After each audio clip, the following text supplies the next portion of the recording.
First thing we'll do is we'll remove the stereo using the doubled-in auto-release keys.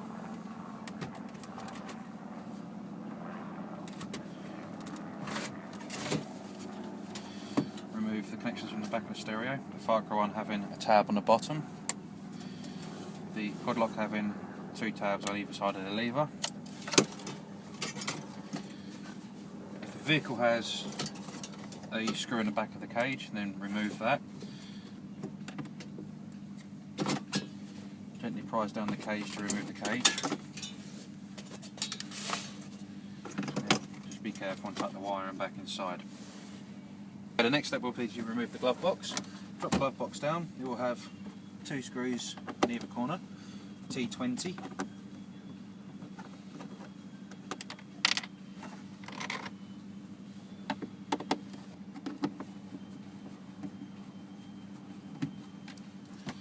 Close it up, then underneath we have 2 more screws.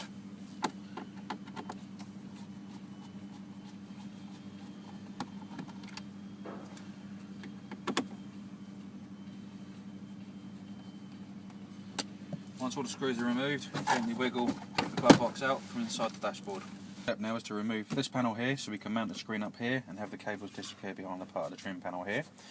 To do this we need to pop out both vents. So you start from the left hand side, gently prise it forwards, it will then become loose to pull out. And the same for the right hand side vent, start from the right hand side, gently prise forwards and it will come out, revealing 4 Torx T20 screws behind. So use a T20 screwdriver and do all 4 screws.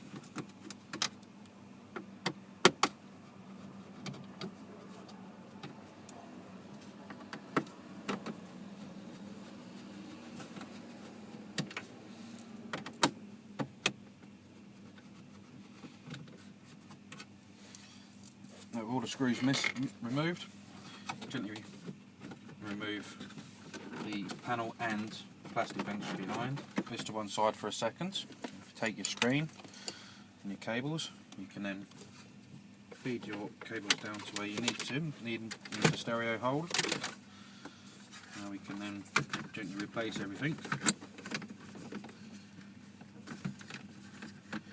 Slowly manipulate the cables until we can have everything where we want it.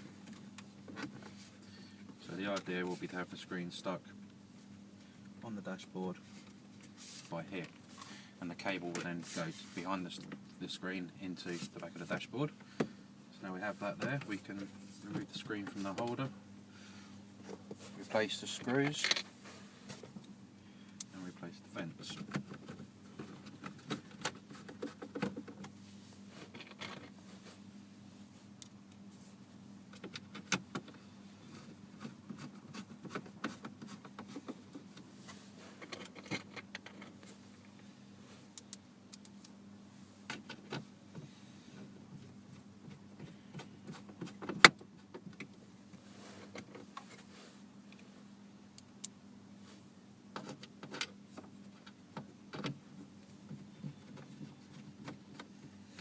Now to replace the vents, on the side we have a little plastic shape that is slightly wider at the top than it is at the bottom.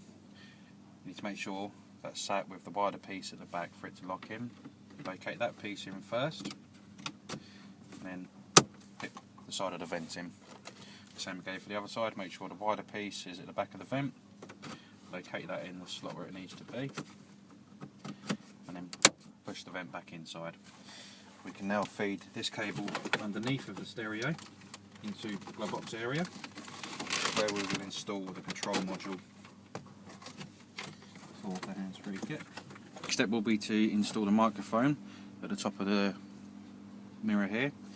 For that we will use this style clip, so that can then be hooked up underneath the roof lining. If you gently put your fingers behind the roof lining, you can put it down enough to slot the bracket in place, and then push the cabling up behind.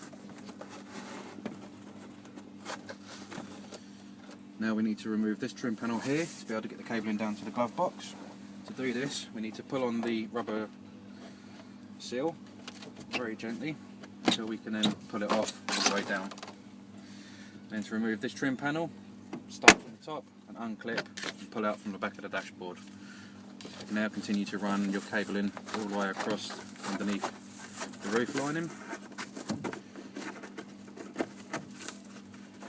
to the side, and we can then run this down to the glove box itself.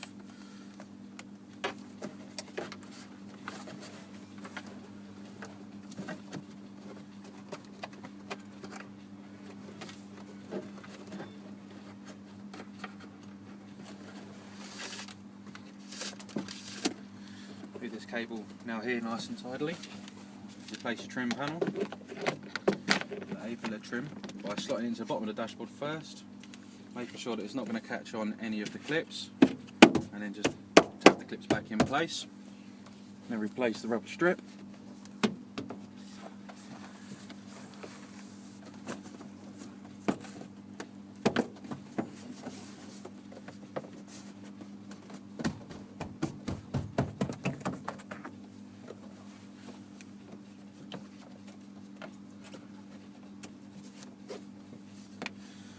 Feed the cable over any other original wiring loom and zip tie in place. Cable in the glove box, we now need to attach this up to the original wiring loom so that it doesn't catch on anything.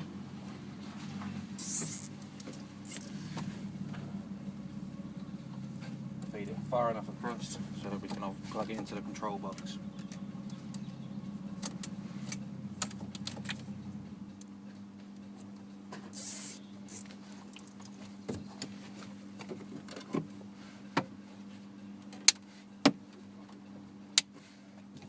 Okay, the next step is to connect to the ignition source and install the iPod cable into the cubby hole behind the cigarette lighter socket. Install the iPod cable, simply pop the cable on up the back of the dashboard and feed it around the back of the trim panel as it drop out just into this cubby hole here.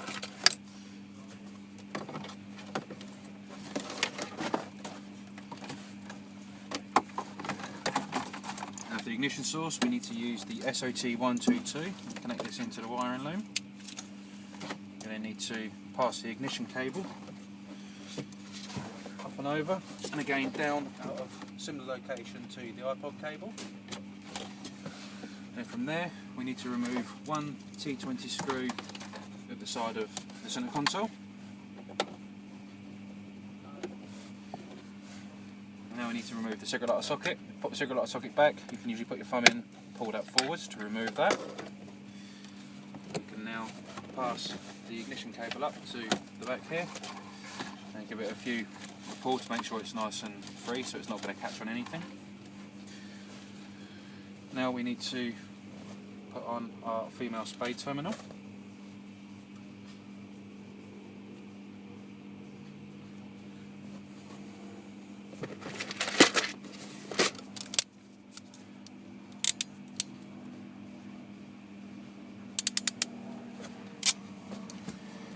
Insert a fuse into the terminal. To connect to the ignition source on the cigarette lighter socket, we use the black cable and we crimp in 1 inch to 2 of cable with a female spade terminal using a butt connector. We can now insert our fuse into this and tape everything up to the wire loom so it cannot be caught with our insulation or cloth tape.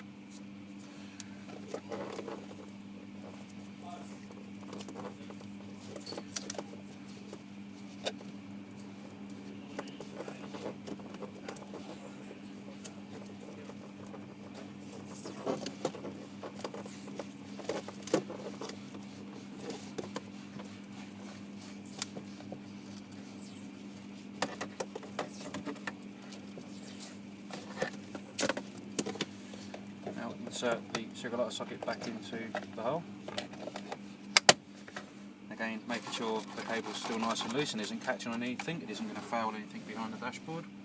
Now reinsert the screw to hold the trim panel back in place.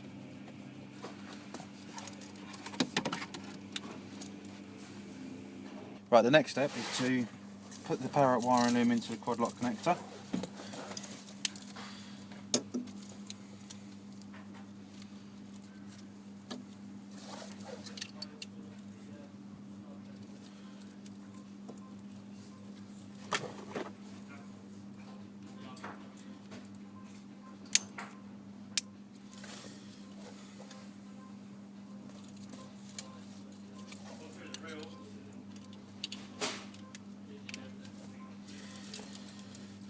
need to remember to swap the ignition and the live over on the Parrot wiring loom with any SOT lead used, as it's back to front, the same as Vauxhalls and Volkswagens in the ISO connections.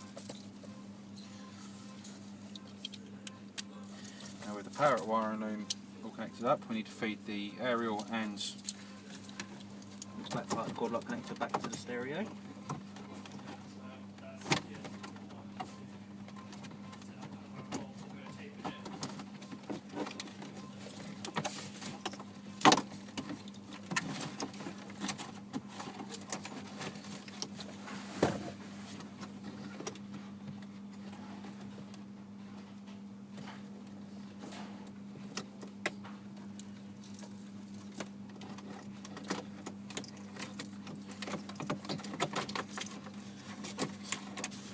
Now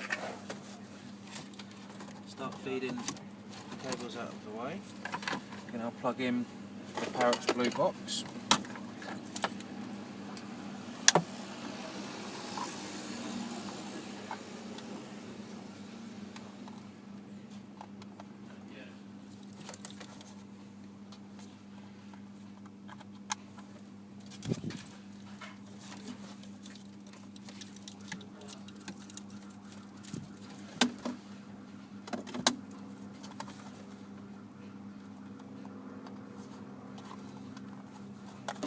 Now with a little bit of persuasion, slowly work the control box and the cabling down underneath the stereo unit itself, out of harm's way from anything behind the dashboard.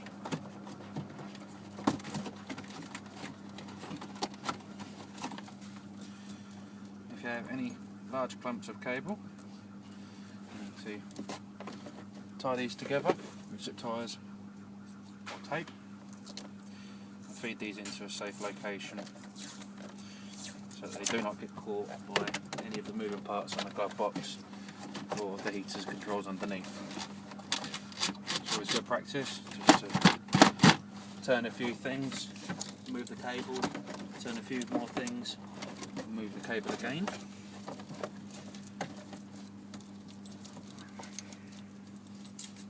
Just to make sure nothing's going to catch anywhere.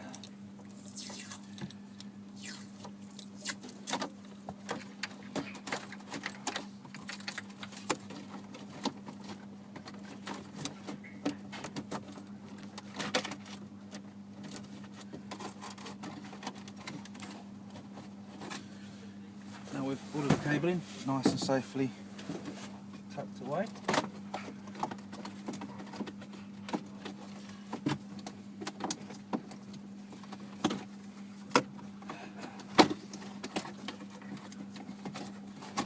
we need to reinsert the cage to the stereo.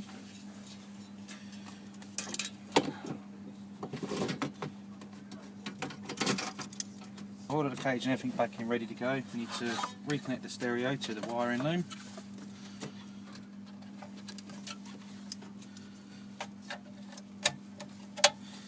And then very gently work the cabling back out of the way.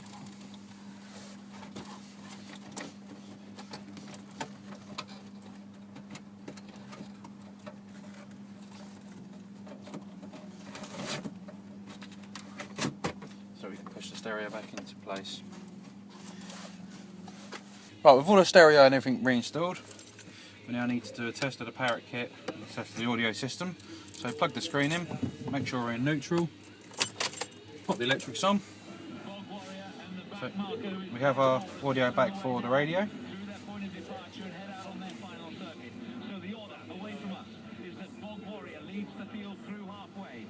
Wait for the kit to kick in. Settings. Make sure the kit's working correctly. Bluetooth line in. Audio effects. Pair up a separate phone. Make a quick phone call to the store just to make sure that everyone can hear you and the microphone is installed correctly. And then turn the system off. Make sure that the Parrot kit shows the goodbye symbol. That now shows that your power connections are the correct way around. Have everything tested, we know it's working. The last thing to do would be to make sure your microphone's nice and straight. Get a rag with a little bit of thinners just to take off some of the paint and the silicone off the top of the paintwork where we're going to stick everything down. Now we need to stick the screen down and the controller down to a nice spot on the dashboard.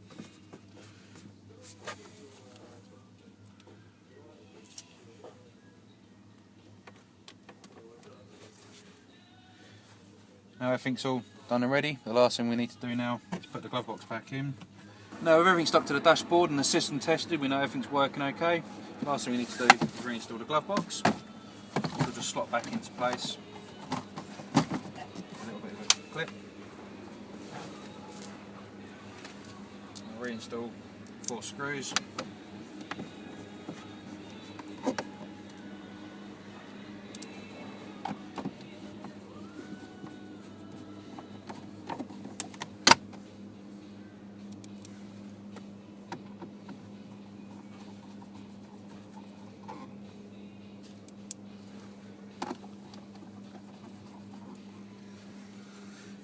And we're finished. Now the last thing to do is to run one more test on the system to make sure everything turns on and works correctly.